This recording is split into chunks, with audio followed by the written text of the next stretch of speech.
7 News on your side at 5:30 p.m. Welcome back.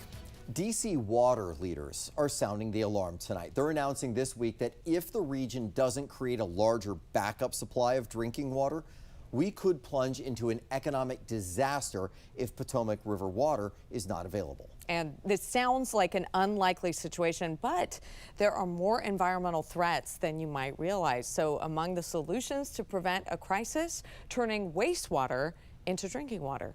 RJ Korf is joining us live near DC Water headquarters for a lot more on an initiative that was launched this week called Pure Water DC. Jay, what's it all about?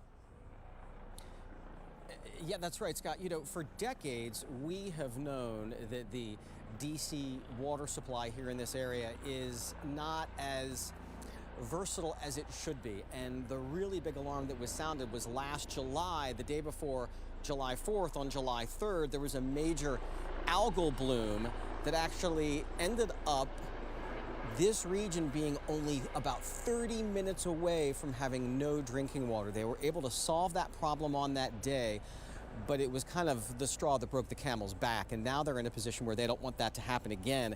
And in the wake of this incident, they are now investing $20 million in research and study to eventually implement a program where they will recycle wastewater so that it's safe to consume. This issue is actually quite old.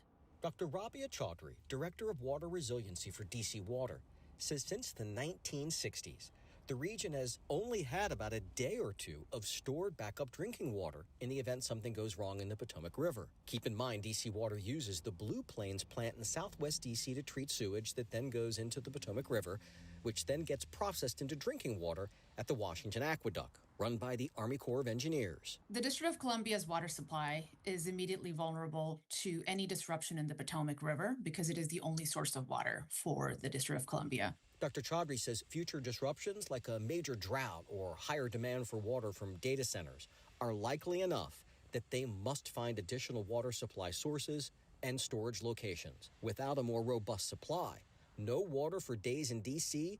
would be economically devastating. This is an essential public service and it's the backbone of our economy. This is a story of proactive leadership in preventing future catastrophes. The idea behind Pure Water DC isn't new. Other countries and U.S. states are presently employing this treatment technology of transforming water from sewage to your sink. This is a very well-known process. Successful projects around recycling projects around the country, around the world, have used facilities like this to address these exact issues. Now, this is a major change in future potential infrastructure here in the area, so DC Water fully understands that while they know and are very confident with the science, because it's working in other places around the country and around the world, they know that they are going to have to work in tandem with a lot of stakeholders, regional leaders, regulators, utilities, and of course, the Army Corps of Engineers. Now, DC Water plans on building this new facility, which will be open to the public, they hope, in the next couple of years. Reporting live along the Potomac, Jay Korf, 7 News.